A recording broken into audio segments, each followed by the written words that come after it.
Jesus be the Lord of all. Your ear should automatically, quickly tell you that has changed to a 4 chord, even though the bass does not change. This is very common as well. Jesus be the Lord of all. Okay? You'll hear that a lot. And in your analysis and your listening and your ear training, you just have to recognize that that's a 4 chord. You can't go by the bass note because it stays on 1 through the whole line. Jesus be the Lord of all. So we would write that 4 over 1. One more time. Jesus be 4 over 1. And then we go to 2. Jesus be. 2 likes to go where? 5. 2 loves to go to 5. Cheese. And by the way, that's a G minor, but I've got an F tucked in there, which makes it a G minor 7, a 2-7. Jesus be. This is a 5-9 because of that D right there. And the 7, of course. I got the 7 and the 9. Be the Lord of all. And you notice right there, Lord of all. I went back to 1, but I have a very slow right hand. It didn't quite get there as soon. Jesus, 5-9, the Lord. It's a 4 over 1. Real quickly, then to 1. And then here's something I noticed they did last week. Jesus. Okay, what chord is that? It's an F7 without an F. Normally you would have it here. And your ear tells you that F is there, even though it's really not. They played a 5 in the bass. So it's a 1-7 over 5. Jesus be. And then they drop the bass to a B natural, okay, which makes this a Neapolitan of 4. Neapolitan? You're thinking ice cream right now. Neapolitan with a capital N, a Neapolitan of 4 is a half step, a major chord, a half step above wherever you're going next. And we happen to be going to 4, so this is a Neapolitan of 4. The right hand is playing the same chord as I was playing with the C in the left hand, only it's no longer an F7. It's a B 9th with the 9th flatted. Okay? Shall I prove that to you? I have 1, 3, 5 in the key of B. 1, 3, 5, 7, which is right here. Okay? 9, which would be right there. I have lowered it, so the 9th has been flatted. 1, 3, which is there. I have 3, 7, 9 has been flatted. Okay? So this is kind of an interesting little twist. Jesus be the Lord of all. I thought that was interesting. And we're analyzing things here now. So this is a 1-7 over 5. A Neapolitan 9 with the 9th flatted of 4. And then 4. And that little note kind of hangs up there because the melody does. Jesus be the Lord of all. Really, if you think of the whole chord and the whole measure, that's a 4 measure, it's a 4 chord. But that one note is suspended from the previous note, from the previous chord. This C, which is the melody, is suspended from the previous line. Jesus be the Lord of all. So you can call it a suspended note, or you can call it a 4 with a 2, the second note of the 4 chord added. Okay? I would choose to think of it as a suspension because it really kind of functions that way.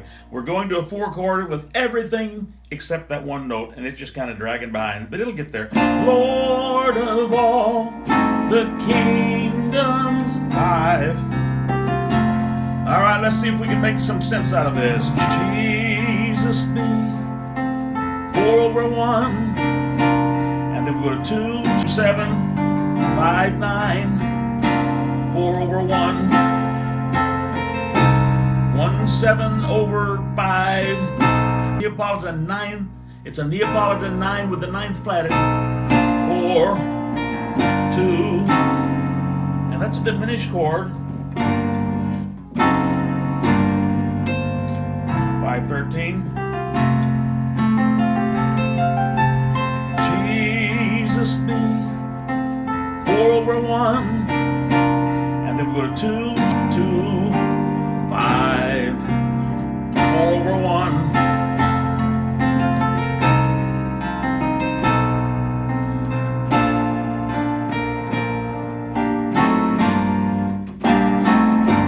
That's called contrary motion.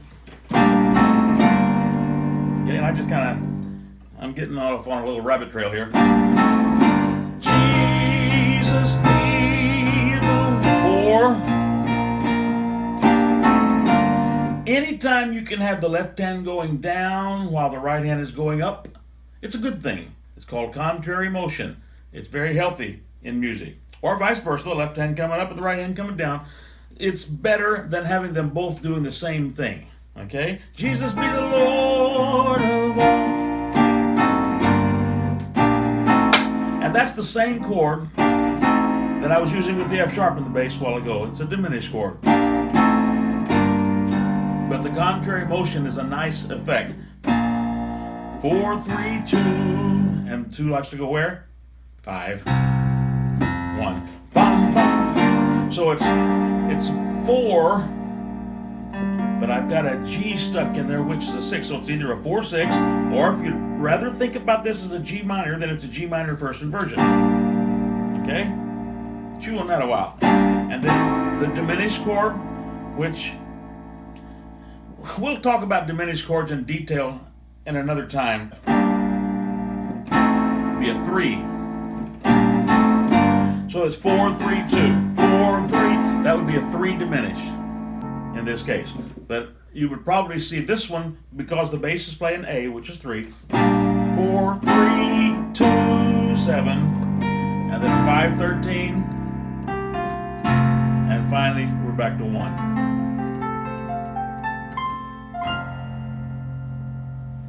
There you have it. There are a lot of times when you can figure out what chord is being played just by listening, by hearing the bass note. But a whole lot of time you can't tell by listening to the bass note alone. You have to analyze the whole chord, how it's functioning within a given measure, and then figure out what inversion it is by listening to the bass note as it comes along. I hope I'm just giving you something to think about. That's the purpose of all of this. Trying to help you develop your ear to hear these chords and know what they are. And if you can kind of figure out where some of this is coming from, it's going to make it easier on you. Start with the easy ones where the bass note tells you what the chord is. And then kind of get into some of this gray area. Become aware of it. That's your first step. If you're not used to this, just become aware that the bass note can do different things. Even though the chords are not changing, the melody is not changing, you can develop different strategies, different phrases, different lines by changing the bass note. And you can recognize what those chords are when somebody else plays it if you become aware of how it's all done. I hope I've got my point across today. We build chords from these intervals. Intervals come from scales. And we can do a lot of different things by messing with the intervals and messing with the bass lines and the chord progressions. I hope this helps. Do something noteworthy this week.